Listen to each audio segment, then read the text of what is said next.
નમસ્કાર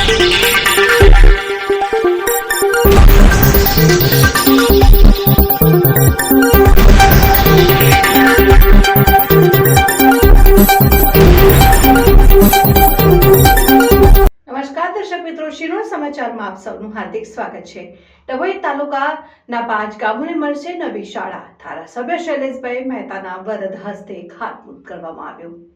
ડભોઈ તાલુકા 5 ગામોને મળશે નવી શાળા। ધારાસભ્ય શૈલેષભાઈ મહેતાના વરદ હસ્તે આજે મોટા હબીપુરા ગામે પ્રાથમિક શાળાનું 1,70,00,000ના ખર્ચે 10 ઓરડા સહિતની અદ્યતન શાળા માટે ખાતમુહૂર્ત કરવામાં આવ્યું। આ પ્રસંગે મોટી સંખ્યામાં ગ્રામજનો હાજર રહ્યા।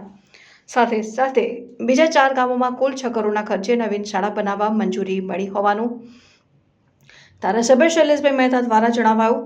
છેવાડાના ગામોના કોઈપણ વિદ્યાર્થી શિક્ષણથી વંચિત ન રહે તે માટે રાજ્ય સરકાર શાળાના નવા બિલ્ડિંગોને મંજૂરી આપી અદ્યતન શાળા બનાવવા જઈ રહી છે। ત્યારે ડભોઈ તાલુકાના મોટા હબીપુરા, નારિયા, વડજ, ચંદવાડા અને વસઈ ગામે 6 કરોડના ખર્ચે નવીન શાળાઓ મંજૂરી મળી છે। જે પૈકી ધારાસભ્ય શૈલેષભાઈ મહેતા દ્વારા તાલુકાના મોટા હબીપુરા ગામે 10 ઓરડા પેવર બ્લોક, કમ્પાઉન્ડ વોલ સહિતની અદ્યતન સુવિધાઓ સાથેની કુલ 1,70,00,000ના ખર્ચે નવી શાળાના બિલ્ડિંગ માટે ખાતમુહૂર્ત કરવામાં આવ્યું। આ પ્રસંગે તાલુકા સરપંચ ભાસ્કરભાઈ પટેલ, દીપ્તિબેન પટેલ, જિલ્લા પંચાયત સદસ્ય ભાવેશભાઈ પટેલ, નડ્ડા સહિત મોટી સંખ્યામાં ગામના આગેવાનો ઉપસ્થિત રહ્યા હતા।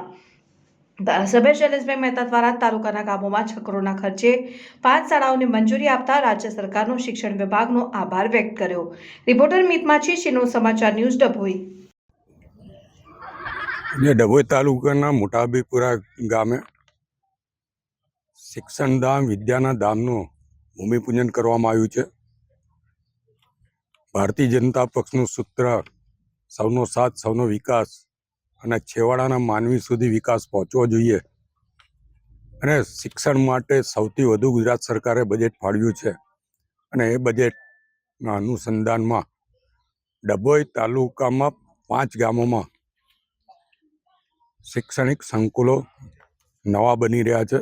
જેમાં મોટા હબીપુરા ખાતે આજે જે ખાતમુહૂર્ત કર્યું છે એમાં 1,70,00,000ના ખર્ચે રૂમના ઓરડા, પેવર બ્લોક અને કમ્પાઉન્ડ વોલ કરવામાં આવશે।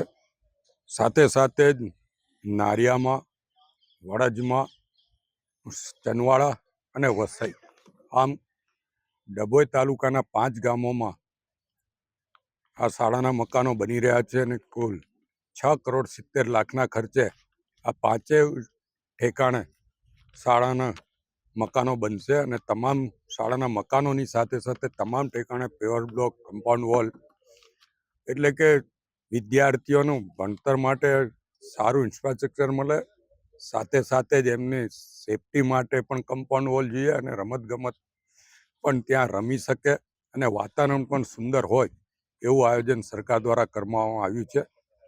હું આપના મારફત માનનીય મુખ્યમંત્રી ભૂપેન્દ્રભાઈ પટેલ અને શિક્ષણ મંત્રી શ્રી કુબેરભાઈ નિંદરનો પણ આભાર માનું છું અને જિલ્લા પંચાયતના અમારા બાંધકામ સમિતિના ચેરમેન દીપ્તિબેન દ્વારા ખાસ રસ લઈને આ બાંધકામો કરાવવામાં આવી રહ્યા છે એ બદલ એમને પણ અભિનંદન આપું છું।